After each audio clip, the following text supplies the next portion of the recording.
Welcome to Church History for Chumps. My name is Jonathan Salmon, and I'm here with Taylor Trout. Taylor, how you doing? What? You went with fish today. That's pretty good. Yeah, I like that. That's pretty good. That was completely off the dome. It's been a hard week, man. Yeah. So we're kind of letting the cat out of the bag that we definitely record within a couple days of releasing our episodes. Well, there's strengths and weaknesses to that. Sometimes Absolutely. we get ahead. Yeah, and I think the viewers know when we get ahead. Mm-hmm. When somebody, especially when someone like does buy me a coffee and they're like tuning in every week for their. I did that weeks ago. Right. Sorry, friends. We like to be ahead, but this week we're not. We're recording on Sunday night, September 14th. So yeah. Also, Tommy's out tonight. He just got caught up with things. Nothing to be concerned about there. But yeah, so if you haven't put the dates together, this is just a few days after some pretty incredibly awful events have been rocking not just the nation, but I would say it's got a specific kind of tender spot for the Christian world here in the States with Charlie Kirk's assassination on the Utah campus on Wednesday. So, Taylor, you mentioned earlier how you were kind of processing that with one of your Bible studies at church earlier today. You want to share a little bit about that? Yeah, we've got in my Sunday school class at church is mostly the young adults. Mm-hmm. So a lot of the young guys that we have, like, they watched Charlie Kirk like sometimes every day, and like the long form, right? Yeah. Like they would like drive to work and listen to the long discussions, and so they were really torn up. I wasn't like super familiar with his content. I could like spot him in a crowd, right? Just because he had such a massive impact. But I definitely wasn't in that camp of the people that watched him like every day. And so, we had a lot of people in our church that did. And so just sort of trying to minister to them. So I changed my Sunday school lesson from, you're going to make fun of me when I tell you what our series in Sunday school is right now. It's called Ecumenicism. Looking at Nicene Creed affirming Christians. Oh, I love that. That's great. I thought it was going to be like Christian finances or something. Oh, dorky. No. We've been looking at all the different Nicene Creed affirming people and kind of comparing and contrasting. Is ecumenicism the right word? Yeah, I think so. We're going to have an ecumenical spirit. Right. I just, I'm going to trust I'm being you. charitable in the lessons. Student. No, I agree. It's just, I didn't know if grammatically ecumenicism was the right word, but it's a series title. I could have called it Sprinkle Sparks and then said, looking at Nicene Creed affirming Christians, Sprinkle Sparks. Come back next week. Yeah. And then, but I changed the lesson today. We pivoted and we just looked through a lot of verses that kind of talked about suffering, pulled from 1 Peter, and then we looked at Matthew. He who finds his life will lose it, but he who what? Oh wow, I can't even remember the exact verse now. Been a long week, man. Yeah, he who loses his life will find it. Right. Yes. So, yeah, but we changed our liturgy at church too. Really? We changed where we do announcements. We did. We opened with a reading of Psalm 34, I think, and then we changed the songs around. We added like "Lord, from sorrows deep I call," and yeah. I really respect when churches can kind of pivot, especially in incorporating lament into a service, because I've been to churches where, especially like I think it was in and around 2020 with all the social stuff going on there, just making space for lament and grief in worship. Because if worship is really bringing yourself and bearing it all before the Lord, sometimes we're just carrying some stuff. It's very heavy. I think that not addressing, not changing it is just like such a callous response when something is on. I get the consistency, but I also, I don't know, because I'm sure there are traditions where they would say that the ritual is the healing. So why are we flipping it around? So I get it. I get both ways, but I do like making space for lament because I think Americans aren't very good at lament. We like to stuff it down. Yeah. And stuff it down until you get super angry. Right. Yeah. And I think Christian dudes in general need some healthy outlets for feeling bummed out and for, feeling sad. Because American men are just, as a general thing, not really encouraged to be anything but mad or calm. Dude, isn't it wild? I was thinking about that. Like, if these events had happened because we're like historically minded, so we're always like doing the compare and contrast, and I'm like, if this happened during this patristic era that we've been looking at, like, people would just be walking in the streets with like sackcloth and ashes. Yeah. Openly grieving. Instead, there's like this weird, like, everybody just bottle it in, don't say nothing. I have a friend that I play games with. This is so sad. On Wednesday night, he works nights normally, and he hopped into Discord, and I was like, I thought you were working, bud. And he goes, no, I saw the video and I didn't mean to, and it really messed me up, man. And so I told my manager at work, like, I can't be here. I don't think I can make it tonight. And when he told him, and his manager was like, why, what's going on? And he told him why. And he's like, and everybody keeps talking about it, kind of like so nonchalant, like a very reasonable, like, I'm just not doing well. And the manager like laughed at him. Wow. That sucks. Yeah. It's just sad. It's just sad. Yeah.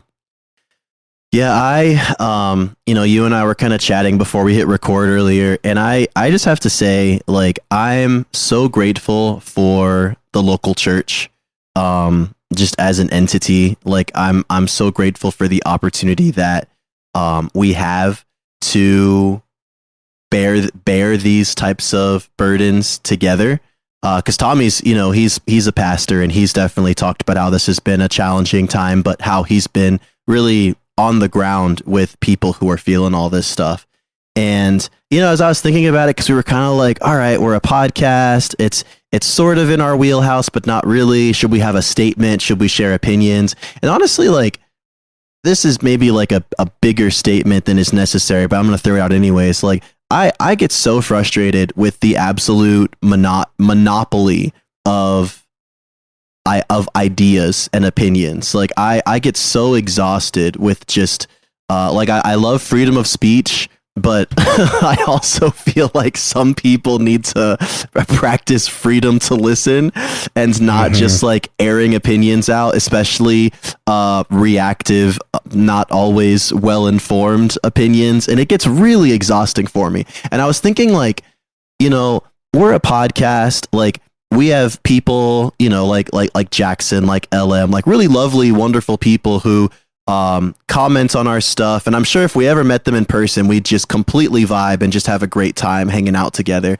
But podcasts are completely one directional. Like, the closest we can get to really having an interaction with you guys as our listeners is maybe you leave a comment, you write a review, you send us an email. But this is just 60 minutes of us talking. We can't listen. We can't hear your heart. We can't bear what you're going through, but your pastors can, and your brothers and sisters in the faith can, and your fathers and mothers in the faith can. And so I'm just like, as we're thinking about this murderer who was seemingly more and more likely radicalized by these dark, deep corners of the internet, which is becoming more and more of a thing. I was thinking of that one. Never mind. I'm not even going to get into that. But just like, we need to stop running to corners of the internet or to the content machine for the type of affirmation or support or emotional well-being that we should be seeking out in our communities. That's not, now please listen to our podcast. We would love that. We appreciate that. Yeah, please keep listening. I have a perfect example. I have a perfect example of what you're saying. So the Wednesday night that it happened, I found out, so I have church history on Thursday nights. So keep the timelines here, listeners. I have church history on Thursday nights. I do live around other seminary students from Gateway, and I was up like all night. I just like could not sleep, and I was effectively just doom scrolling, like looking at people's reactions, like horrified, sometimes encouraged, sometimes like alarmed, and it was almost like this addictive self-destruction that I kept doing. And I found out when I got to class the next night and I looked at my buddy and he was like, dude, I did not sleep at all. Like this is going to be a rough class. I was like, yeah, me too, man. I'm pretty dead. And then I realized, I was like, he was sitting there on his phone. He lives like 200 yards from me. He's sitting there on his phone at 3 a.m, scrolling, sick to his stomach. I'm sitting there on my phone scrolling at 3 a.m, sick to my stomach. And I'm like, we should have just texted each other. Exactly. Gone for a walk around the parking lot and prayed. Yeah.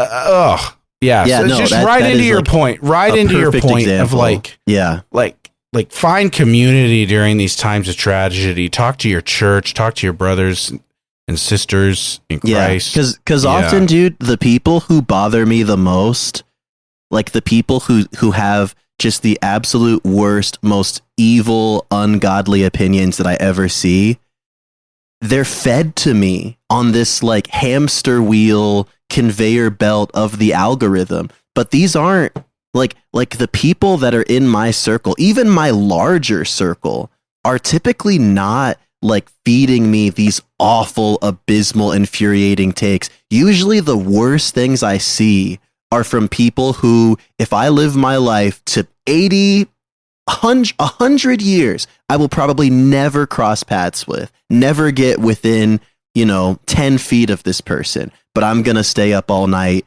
just super mad because I read an opinion from some person who I'll never even know. Right. So yeah. Anyways, that's like our little humble encouragement. We love you guys. We know you're feeling a lot. We understand. It's been a tough few days for all of us, and we're just praying for good days, praying for hope to stay central. I've been pretty encouraged, though. I think that to Sundays, a lot of my friends reported that a lot of people came to church. Yeah, and I know we had it at church, so I think it's good. I don't know if your guys' attendance was up. Yeah, it seemed pretty sturdy today. Yeah. So yeah, I'm hopeful. Lots of things to be hopeful for. Oh, and you know what I just thought of? We got people need to comment. We want people to comment. Spotify, we love comments. Thank you to everybody. Jackson LM, our homie from Maine, who's now I feel really bad because I'm not remembering his name. Do you remember our homie from Maine, Thomas? I also don't want to dox him because this might be a private thing. I don't, dude. I barely remember my name, but I will say this: we're super grateful to everybody that comments and engages. We're super grateful for everybody that supports on Buy Me a Coffee. We're not pocketing anything. It's only subsidizing the production costs. So yeah, we're not making money. The goal, but if you're opposed, the goal would be to subsidize all production costs. Yes, so absolutely. Also, shout out to Singapore, dude, because I think I've noticed a few folks from Singapore who follow us on Instagram. They've been following some of our Substack stuff, which is awesome. So yeah, shout out to Singapore. I've met one person from Singapore. He was a really, really nice guy. And I don't think you can spit gum out on the street in Singapore. There's a big no littering thing there. Did you know that, Taylor? I did. I think imagine if California was like that. Yeah. It would be a better place. Tucson would be a completely different place. It'd be very different. Yeah. All right. Well, should we get to our topic for today? I'm actually really excited about this episode. Good. I'm glad you're hunkering down on this. I got to finish up my series on the apostles. Dude, you're tantalizing people. The people want the apostles. I know. But instead they're getting the Cappadocian Fathers. I wonder if there were any enemies who called them the Cappadocian Fathers. because that's just such a good insult. You know, all right, Thomas would have laughed at that. Well, you don't got Tommy, you got me. I know, and I'll take it. All right, so we've been doing the Cappadocian Fathers just very briefly. It's going to be like a mini series within a series. Very excited about it. We started with Basil the Great, who I said was one of my favorite dudes that we covered because he was such a go-getter, but he had a heart for monasticism. He was an incredible, influential Greek theologian, innovator of the liturgy, really just like second to John Chrysostom, which is, not a bad, that's like being second to LeBron James. That's not bad. And very like active in supporting the poor, establishing some of the very first hospitals like that we know of. Just really, really cool dude. And then I read about his buddy Gregory of Nazianzus, and I was like, crap, I think I like Gregory even more, which is not a slight. It's just, this guy's awesome too. You're getting me excited. Dude, buckle up. Buckle up. Dude, I can tell you, man, as I learned more about historical theology, like these guys, the Cappadocian Fathers were titan. They were titans. Yeah. Yes. All right, here we go. The story of God's people is often a catalog of triumphs over various weaknesses, ailments, and disabilities. We, of course, know that Moses, the greatest prophet of the Old Testament, suffered from a debilitating speech impairment. We know the 4th century Alexandrian theologian known as Didymus had been blind since the age of 4. The renowned Martin Luther allegedly suffered from kidney stones, and the Baptist behemoth known as Charles Spurgeon suffered from a lifelong bout of depression. Taylor, depression. Lifelong bout with the gout. Was he also a gout boy? He was a gout boy. Dang, debilitating to him. But what about perhaps the most restrictive, most all-encompassing, most catastrophic disability of them all? Taylor, any guesses? Autism. Close. Being an introvert. All right. Enter the second of our Alpha Beta Cappadocian Fathers, the Honorable Gregory of Nazianzus. So, very excited to talk about this too. Very excited. So, we started our series within a series on the Cappadocian Fathers a few weeks ago with Basil the Great. Today we continue with his good friend and not his biological brother, Gregory of Nyssa. This was Gregory of Nazianzus. And the Cappadocian Fathers is the name given to Basil, Greg, and Greg. All three of them would serve as bishops in the Eastern Church. Basil would actually be a patriarch, and would all three of them heavily contribute to Eastern theology, philosophy, and ideals of monastic living. But as we get to Greg, just like, I don't know, he's just a cool guy. Like there's parts of his story that just like make my heart just feel soft and feel compassion. So let's get to our guy. So Gregory was born in the Cappadocian town of Nazianzus in 329 AD. That's why they say he's Gregory of Nazianzus. You're catching on, man. I know. All That's right. one of the many little Easter eggs you'll catch in this. So, and 329 AD, famously, just a few years after the monumental Council of Nicaea, of course, Gregory's mother was born into a prominent family of Christians and was a practicing believer, very strong in her faith. His father was actually a pagan at the time that they got married, but under the influence of such a loving and godly woman would convert to Christianity not long after. So missionary dating works, you guys. If you live in the 4th century. Okay, I don't think it doesn't work anymore. Don't. It's unwise. Don't do it. Gregory's dad was a man of such profound character and virtue that within a year of his conversion, he was not only ordained as a priest, but he was appointed bishop of Nazianzus. So either... Wait. Within the year? Yeah, real fast. I don't like that. Probably too fast. I don't like. What's the in Titus? Like, Yeah, give them a time of testing. Do it to new believers. Here's the thing, man, and this is something I feel like we've seen a lot, especially in the 4th century. As the infrastructure of the church develops, there's always spots to fill. So they're just like, oh yeah, you're a nice guy. You've been a Christian for 6 months. Yeah, you're probably fine. Probably fine.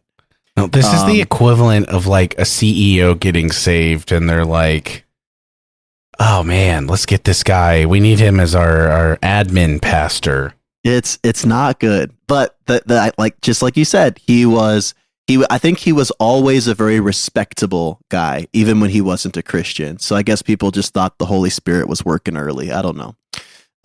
So Gregory was born into this family of Christian faith. He would continue in faith throughout his life. He didn't really have the Augustinian, angsty teenage years where he's, sneaking off, smoking weed behind dumpsters. I think he was actually a pretty good kid throughout his life.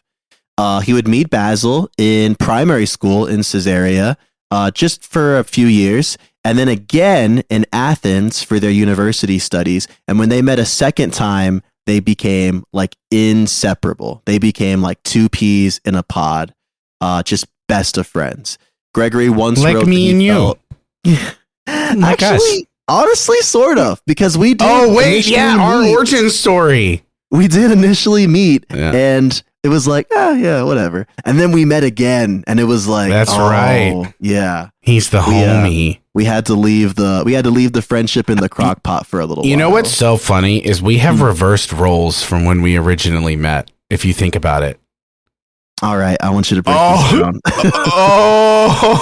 I got to break it down for him. Okay, look, you mean like the listeners? When we met, we were young college. I was not the most mature believer. Mm-hmm. And I was like definitely the one that was like encouraged. This is so bad when you think about it, that like I would get the other Christian Challenge kids to come with me to hookah bars after Christian Challenge.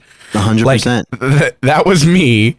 And then John Simon was like the legalistic, like, how dare you? I was like, that sounds like sin. I'm not going to do that. And and John Simon was like super cage stagey Calvinist. And I didn't even know what Calvinism was. And Clearly. Now, fast forward like 14 years, I'm the one that's like, you're a I don't think, and I know that Jesus loves me. I'm like, I saw Demon Slayer last night, and I gotta say, I'm not entirely sure how edifying that was. And I'm just like, man, I'm so glad I'm not bound by the laws of man. I'm not just trying to be a good old goody two shoes. Also, Demon Slayer sick. The Korean thing? It's Japanese? Are you what is wrong with you? You're talking about the anime. Yes. I was talking about the K-pop show on Netflix. Oh, K-pop Demon Hunter, also pretty sick. See, the fact that you know both of those, I don't know. I think it turns out we're not so much different than we used to be. All right. Anyways, good diversion. All right. As far as personalities went, Gregory and Basil, or John and Taylor, were very different. Basil was a natural orator. He was outgoing. He was adventurous. He kind of just had this natural go-getter, extrovert attitude. And Gregory was not. Gregory was thoughtful. He was reserved. And in the story that we're about to share, I want you to imagine that there's this quiet, idyllic little coastal town, and that Gregory has this like magnet in his pantaloons that is just constantly dragging him back to that, because all he wants to do is live by himself and pray and be a monk and just live in peace and quiet. But he is going to constantly be forced to do stuff he does not want to do. And he has got a great quote that we'll read at the end of his story that will encapsulate how he feels about it. We know that, for those who listened to the last episode, that Basil, after he finishes his education, he's going to kind of go a little hog wild, and then his big sister's going to slap him with the fly swatter, give him a little discipline and get him back on track. The come to Jesus talk of all the centuries. The little arm over the shoulder. Hey, big brother, let's step outside for a second. Mm-hmm. And so Basil's going to start a monastery with his younger brother, and Gregory's going to be like super psyched about it. He's just like, this is my cup of tea. This is all I really want to do. Can't wait to, just two homies in a monastery, just vibing. Like, what a life, bro. That sounds great. What is it about that, like, desert father living? I don't know, man. It's like, it's the masculine urge to to just live in a hut somewhere and pray all day and pray the hours. I think that's what it is. I've never felt that urge. Have you? Oh, absolutely, bro. Absolutely. Okay. That's because you read St. Anthony. Simon. You read St. Anthony when you were like 24, and I read the Desert Fathers way too young in life. It put you on a path. It really did. But marriage set me off that path. Now I'm a family man. Good. But yeah, like when they were living together in this monastery, like Gregory helped Basil work on the rule for monastic living, which is still used to this day by the Eastern Church. This is when they worked together on the Philokalia, which is the collection of Origen's writings, which is very significant still. So they're just vibing out, praying, living in silence, having some homie time. It was great. And then things didn't last because his dad, who once again was the Bishop of Nazianzus, was in his 80s and he was getting older and he was starting to struggle to kind of take care of the diocese. And so he reaches out to his son, who's staying with Basil at the monastery, and he's like, "Hey, I'd really love it if you came home. You're a good, solid Christian man. I think you could be ordained as a priest and you could kind of help support some of the churches in this area." And Gregory was like, "I have no freaking interest in that whatsoever." He's like, "I don't like leading. I don't want to go as far as to say he didn't like people. That's kind of like a common introvert phrase. I don't think he would have gone that far, but he did not want to be in church leadership." Right. So it's the modern equivalent of like some New Testament scholar that lives over in Europe with his other homie who's also a New Testament scholar. And then dad, who's pastor of like the big mega church, is like, "All right, son, time to come back." Yeah, he's like, "No, dude, I've been learning. I've been reading all these interesting books in different languages and stuff." Like, right. But yeah, so he goes back. He kind of gets his arm twisted, and he accepts the call. He does get ordained as a priest, and then he runs away and he heads back to Caesarea and he hides out in Basil's monastery. And it's a very like Jonah, like running away from his call.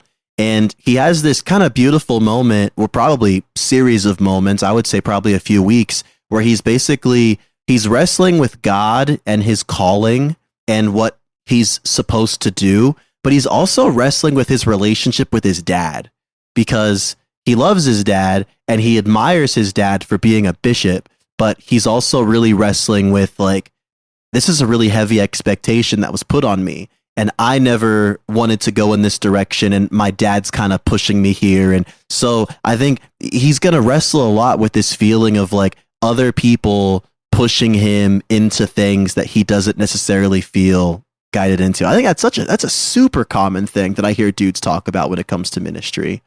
So eventually he will come back. And he will take up his post and he will serve as a priest in his hometown. And right after, he's going to write an incredible treatise about the purpose of the priesthood, which, again, still in circulation to this day. He probably did that for himself more than anything. Probably. He was like, this is why this is important. I'm wondering, do you know how... we've seen this trope like a lot in this era of history that we've been studying. Somebody gets appointed to position and then flees to exile, or before they're appointed, they flee to exile. Mm-hmm. And I think there's like a faux humility that in a lot of those stories, there's like a societal expectation of like, no, I'm too humble for this. And so I have to flee. And then everyone's like, "No, you need to come back." And he's like, "Okay, I'll come back." It sounds like for Greg here, that was not the case. I don't think so. Like when I think of the verses in the New Testament that are like, you should not want to be a teacher. Like I think that's where he was. Like I think he saw life as just enjoying the outpouring of goodness that God offered, but he didn't want to teach that. He just wanted to experience that. For him, a monk's life was the perfect life of being a Christian. He didn't want to be a teacher. He didn't want to have to administrate and oversee. I think all that stuff was very stressful for him. Yeah. So, he wanted to be a scholar. Yeah. Yep. So he will go back. He will kind of do his thing. And interestingly, when he's back at the monastery, when he runs away the first time, he's going to convince Basil to take up the role of bishop at Caesarea. And so Basil is now also a bishop in a different part of Cappadocia. So after not too long into his service as a priest in his hometown, Gregory's going to hear from his good buddy Basil. And Basil is going to basically say, hey, I'm actually going to try to establish a see in this cool area called Sassima. And I think that you would be a perfect fit for bishop in this area. And really, it's the same thing. It's the same kind of like, someone who I love is kind of leveraging our relationship to kind of twist my arm. And I've already done this to support my dad. Now I have to do this to support my best friend. And so he resists and resists and resists and eventually relents. And he goes to this place where he calls it, and I love this quote, utterly dreadful, a poky little hole, a paltry horse stop on the main road, devoid of water, vegetation, or the company of gentlemen. And that's where Basil wanted a new see put? I think either it was strategic because of the battle between the Nicenes and the Arians, or maybe he wanted a new church. But I think he basically wanted, it's like he wanted Gregory to plant a church in like a desolate, I'm not even sure it's impoverished, just like a desolate, like nowhere, no one lives here little town. So to track, he hated it. Track where we're at with this, with Greg here. He goes to seminary. Yes. He gets his PhD. Yeah. He goes off and he just starts reading and writing for a while. Mm-hmm. And then his dad says, hey, it's time. I need you to come and use all these skills that you've developed. Yep. He doesn't want to, but he does it. Mm-hmm. So he does that for a while. And then his best friend says, okay, you've done a great job at that. Seems like they're okay. I need you to go plant a church in the middle of nowhere. Yes. Oh, and he does it, man. And he hates it. And he hates it so much. Because I really think the intention here was like, you have to kind of break ground. You have to you have to build a community because there's not one that exists here. And Greg is just like, I'm not doing this. So I think he's there for like less than a year, and then he gets sick. So then he has to go back to Nazianzus, and while he's sick, his dad is really old now, and his dad is dying. And so now he's like, well, crap. Now I have to go back home. I have to re-support my father again. And so under him, he serves in this role, which is called the coadjutor, which is like, he just supports the diocese directly under the bishop. And he is kind of fine with this because he doesn't have to be the main guy. He still gets to support his dad. He gets to look after the churches. And then his dad dies. And everyone's like, he's back to being bishop. Yeah. And he needs to be bishop. And he, again, is like, I don't want to be bishop. I don't want to be bishop. And I think he does accept it. He serves for like a year, like barely. And then his health issues get worse. And on top of that, his mom dies, and I think two of his sisters die in a very short succession. And so then he has all these health issues. He can't serve as bishop. And so he relocates to a quiet little countryside to live kind of his ideal life. And remember, while all that happened, like before all that happened, he and Basil were not good because he never really healed their relationship. And he made it very clear that he was not happy with Basil kind of twisting his arm to force him into roles that he wasn't comfortable with. And so they were not in a good place. And then a few years after he moves out to live in this coastal town, Basil dies. Because we remember from the Basil episode that that Basil died really young. He was like in his 40s because he had done such intense monastic stuff. His liver was junk. He was like emaciated. Yeah. And so, how can I eat this morsel of bread while one person on this planet goes hungry? Basil, eat your food. He's like, I can't. So now Gregory is like truly in the dark night of the soul. And what I love is like Basil writes, or not Basil, Gregory is going to write, he's unable to attend Basil's funeral because his health is still so bad. He can't travel, but he would write a eulogy for his friend. He would write a collection of poems for his friend, and he would reference Basil in several of his writings, usually citing his continued grief until he himself died decades later. And one of the lines from a memorial that he wrote, he said, while I, Gregory, who am half dead and cleft in two, torn away from our great union, and dragging along a life of pain which runs not easily, as may be supposed, after separation from him, know not what it is to be my end, now that I have lost my guidance and companion in the spiritual race, the eyes with which I beheld the Lord. Isn't that sad? Yeah. How old is, so Greg's in his 40s now. Yeah. Poor guy's had a long life already. Yeah. And he just lost his parents, and I think at least one of his sisters, maybe two of his sisters.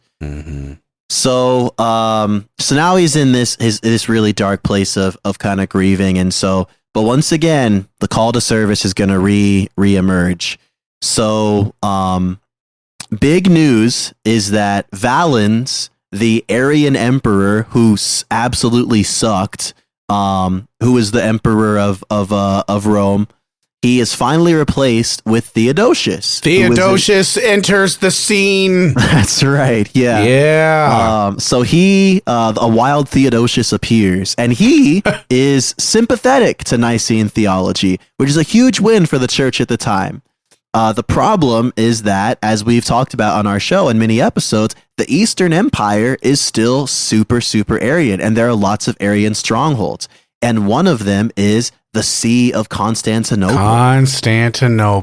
And so the emperor and some very influential figures are going to essentially send Greg on what would functionally be, okay, so, we've got the guy who just had to plant a church in, I don't know, some ghost town, and then he goes back, watches his dad die, goes to live in an assisted living program to nurse his wounds because he's 80 internally, even though he's only 40 years old.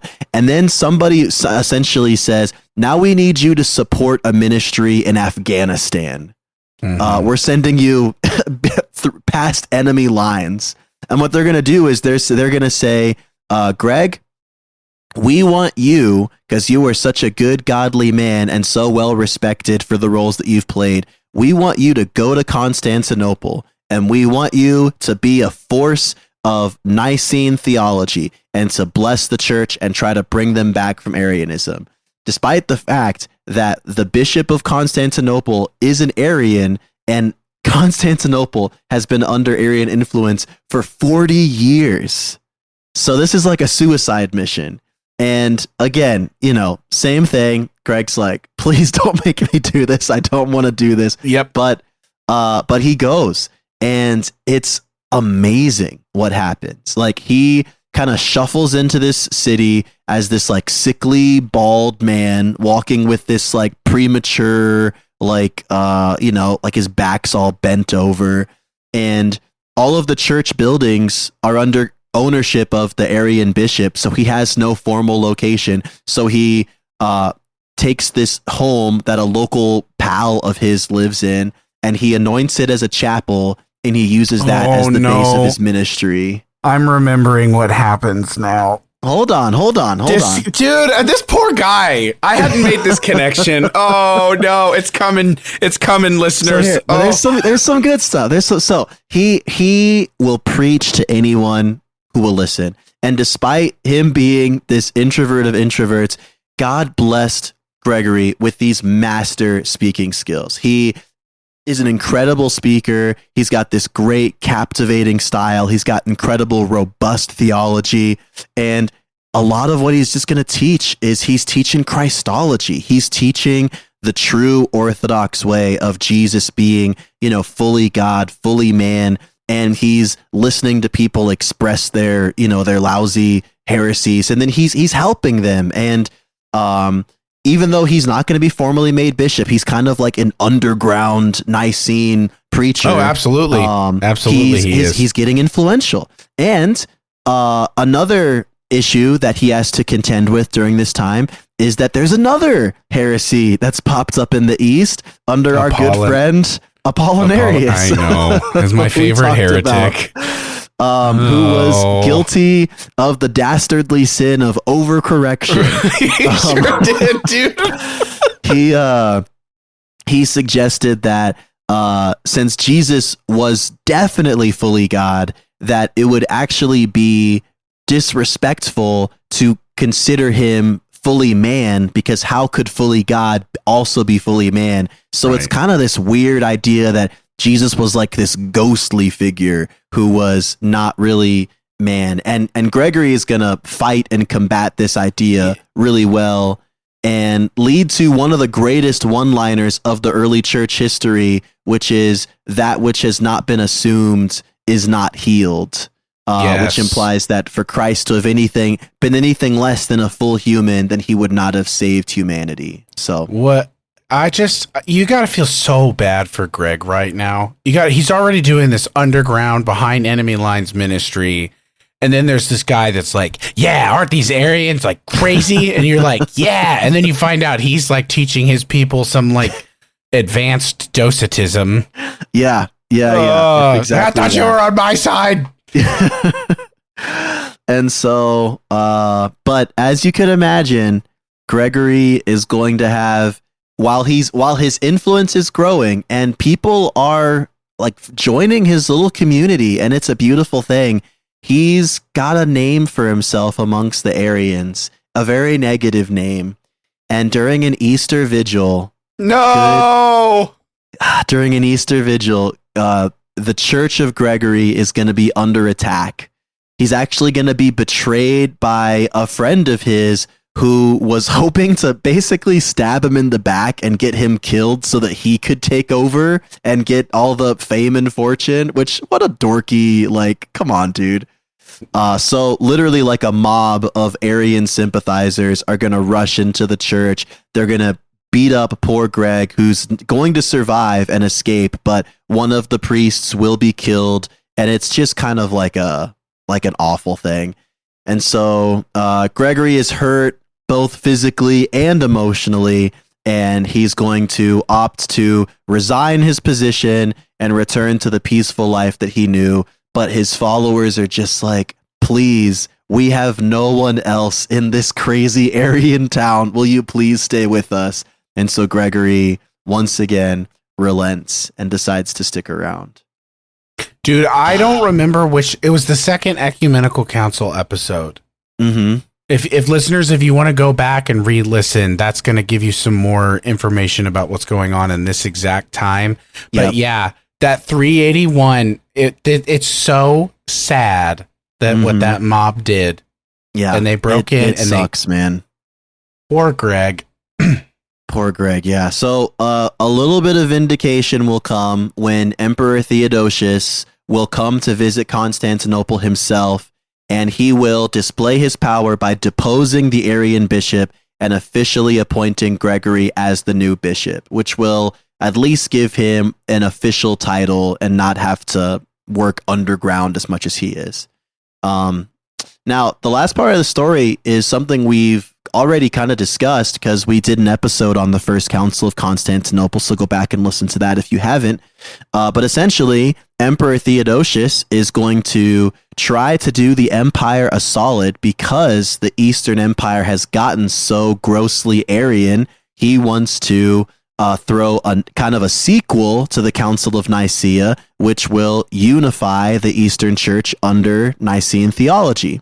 And he's going to invite Gregory to oversee the council. And Gregory is like old and like beaten up and exhausted. And he's like, yeah, sure. I'll freaking do it. No problem. Let's go.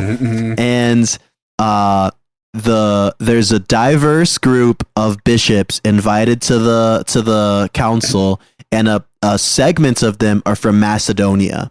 And these bishops are they have this weird kind of where I think they affirmed Nicene, they affirmed like the divinity of Christ and his humanity, but they did not affirm the divinity of the Holy Spirit, maybe. But they're not Orthodox, these bishops. And these bishops, seeing Gregory, are basically going to be like, yeah, here's the problem. When Gregory was the bishop of Sisima, then he became the bishop of Constantinople. That the protocol was not followed to the letter, so he is technically an illegitimate bishop. So he has no right. They quoted the canons from the First Nicene Creed. Yeah. So they basically used the fine print to get him not just removed from overseeing the council, but as a result, he had to step away as bishop. And this is my favorite quote from Gregory that he's gonna say. He's gonna this is when they're like, "Hey man, so we ran into some technicalities. We're not actually going to let you oversee the council, and we may have to reconsider the position that we just hired you to." And his response was, "Let me be as the prophet Jonah. I was responsible for the storm, but I would sacrifice myself for the salvation of the ship. Seize me and throw me." And then this is my favorite thing I read all day. "I was not happy when I ascended the throne, and gladly would I descend it." Yep. For and the so sake of peace. Forget it. Let me die. Yeah. And so he will return back to Nazianzus, where he will serve as bishop for a few more years and finally retire. Praise the Lord. Finally retire and live in peace and solitude for the last, I think, 5 or 6 years of his life. And he would die living in his, sweet little retirement cottage, January 25th, 390, at the age of 61. And he just gets to write. He just gets to write his little letters combating Arianism and live by his little seaside. Yeah, he earned that, man. Absolutely. When John Piper's like, "I'm never gonna retire. I'm never gonna retire," Greg's like, "Okay, well, I'm gonna retire. I'm gonna retire." Yeah. He's like, "Speak for yourself, brother. I am out of here." You know what, though? John Piper he retired from the position, the pastorate, and now he is kind of doing what Greg did in a way. He's just like keeps himself way busier.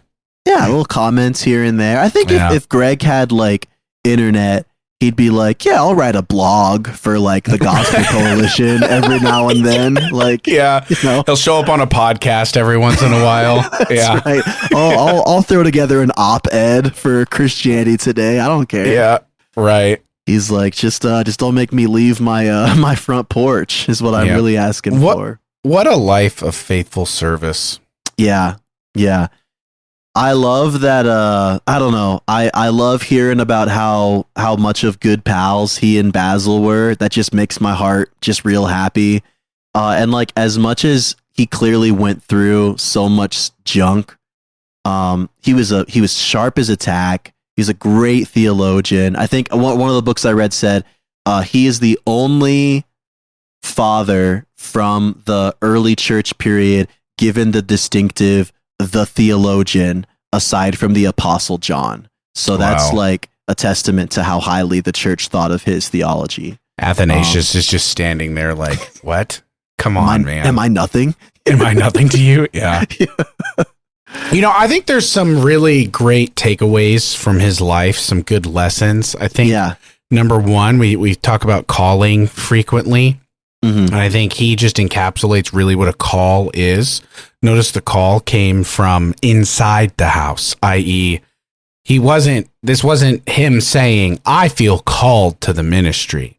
It was somebody offering the position. And so for guys that work in ministry, I really respect it when I used to not. I used to think they were like crazy when I was younger. I would hear them say, I won't like take a position unless I'm like invited to it. And now I've gotten it. I get it a lot more. Like, I'm not going to go out applying for things, you know? Yeah. And I think Greg of Nazianzus definitely did that. Didn't apply to anything, actually. Never. Yeah. And look, he was Bishop of Constantinople at one point. So there you go. Right. Yeah. I mean, like, you know, you and I, we went through our college days together when it seemed like everybody we knew and their uncle wanted to be a pastor. Yeah. And looking back, a few of those dudes probably didn't need to be, and they're not. And that's okay. Like, that doesn't mean that they're bad people. It just means that sometimes we get a little focused on the inward call and not focused enough on the outward call. And I think it's cool that, like, people clearly recognize, look, you're a great speaker, your theology is on point, you love the church, you know what you're doing. Like, the only thing he didn't have was desire, but he was humble enough to not let that keep him from serving the church. Right. Well, and he had the desire to, he wouldn't have done it if he didn't have the desire. Sure. Yeah. So it was good. I think another takeaway is how valuable it is to just spend a long season, just learning and training. You know, I joked, I like modernized it, that he went to seminary and then got his PhD and then went and researched for a while. But that's effectively what he did. Yeah. It just happened to be monasticism. But yeah, there is a strength to taking a season for preparation. I feel like I'm on a leadership podcast. I gotta stop. Sponsored by the what is that? The Leadership Summit. What's the Global Leadership Summit? Don't speak that name. The guy who started it got in trouble, right? Yeah, Bill Hybels. Yes. Oh no, he was that guy. Yes. Oh man, but they still do it though, don't they? Yes, they do. That's good. You know, is it? I don't know. I think you've gone to them, haven't you? I've gone to many of them. I'm so negative about all that stuff. What happened? What happened is Taylor has tasted the fruit of soft evangelicalism and doesn't want to go back. I'm like the grumpy little bulldog. Like, it's like that soft fruit that's like real mushy and, you know, has a black spot. Right. Yeah. Like probably eat around the black spot and survive, but should you? Yeah. Yes. When there's a crisp, clean, Reformed Baptist apple. Yeah. Just sitting your face. Right there. They can't see your face. Your eyes were just like, I didn't make a face. Yeah, you made a little face. I didn't make a face. You say Reformed Baptist like I'm not Reformed, not Baptist. No, I'm not Baptist. You could literally go to an SBC church right now. I'm not a member. Not yet. I'm not a member. Here's the thing. I never wanted to be that guy who like sits in the corner of Bible study when everyone's like, yeah, I mean, I just love baptism because why would you get baptized if you didn't believe in it? Like some people, like Catholics, they baptize babies and that's just so dumb. Aren't we all in agreement? And then I'm just like sitting in the corner with a leather jacket, like smoking a cigarette, like no comment. No comment. Yeah. Let me clarify really quick. I I don't mean to throw shade at anybody that's like involved in Global Leadership Summit or any of those types of conferences. It's just not your jam.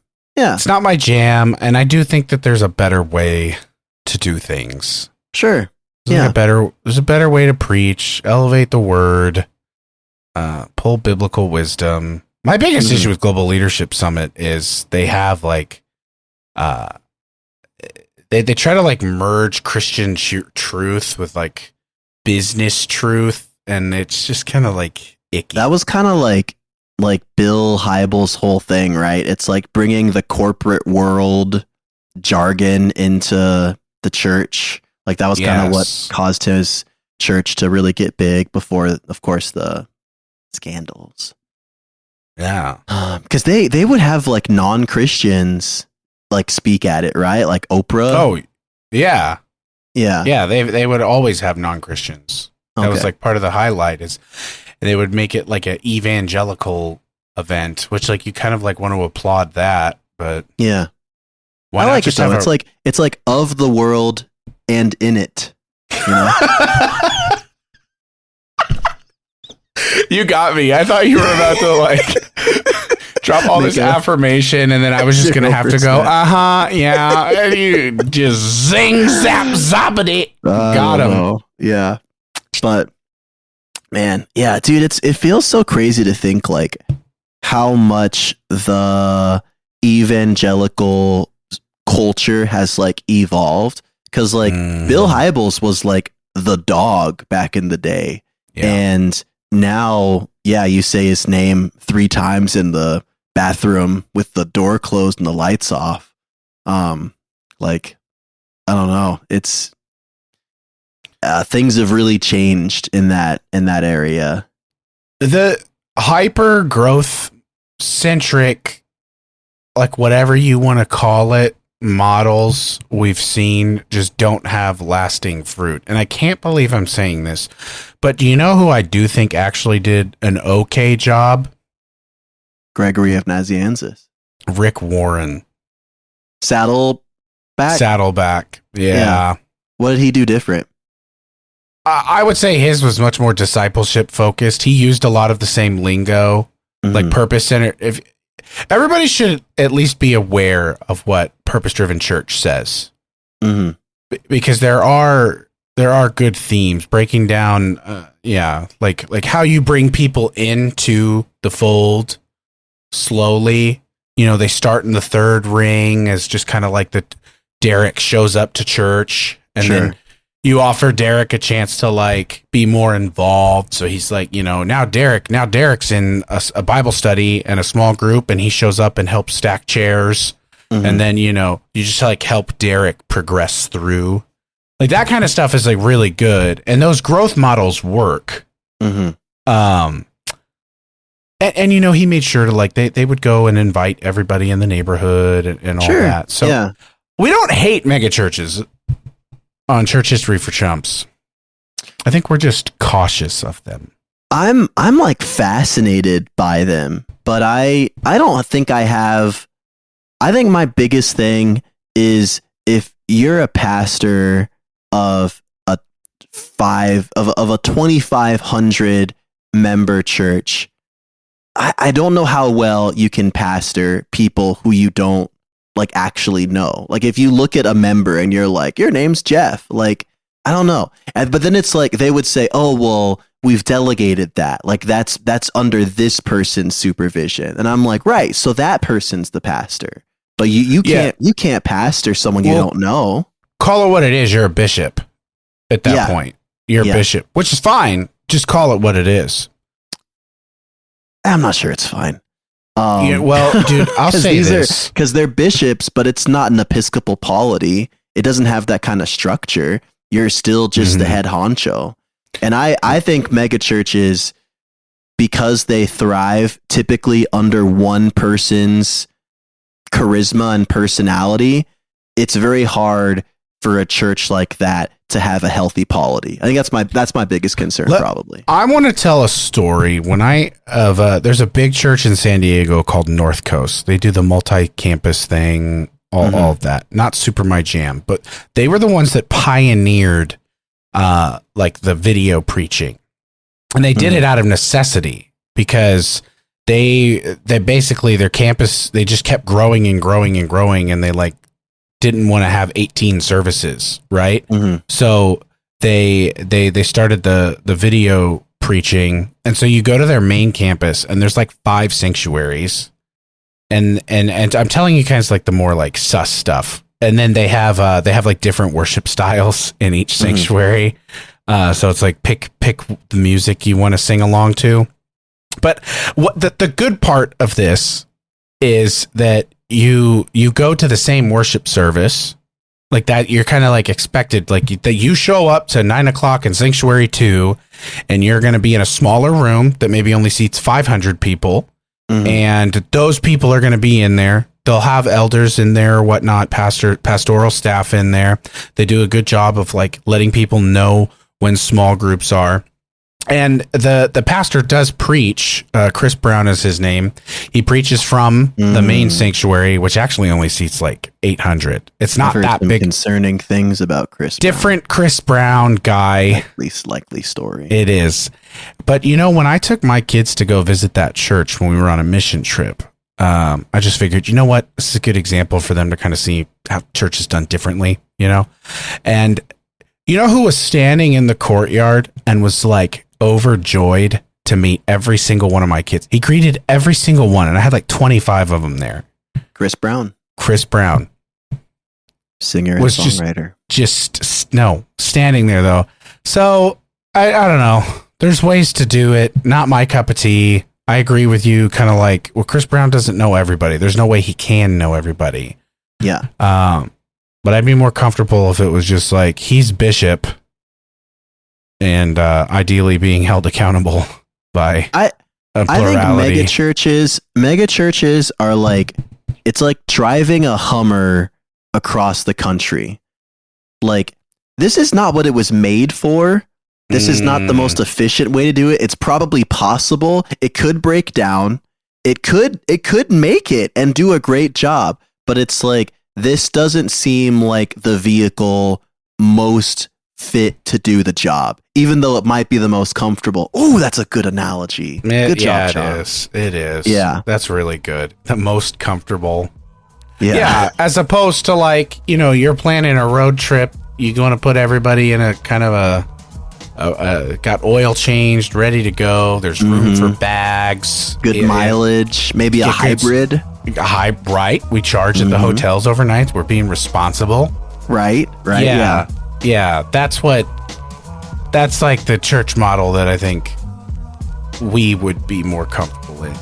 Yeah. I'm a 4-door sedan kind of guy. Right. You know? Right. Yeah. Camry. Probably an 08. 08 probably. Yeah. All right, gang. That's all we got. We miss you, Tommy. If you're listening, Tommy doesn't always listen to the episodes. He might. We'll see. Yeah. But thank you guys for listening. We love you bunches. And we'll talk to you later. Bye-bye.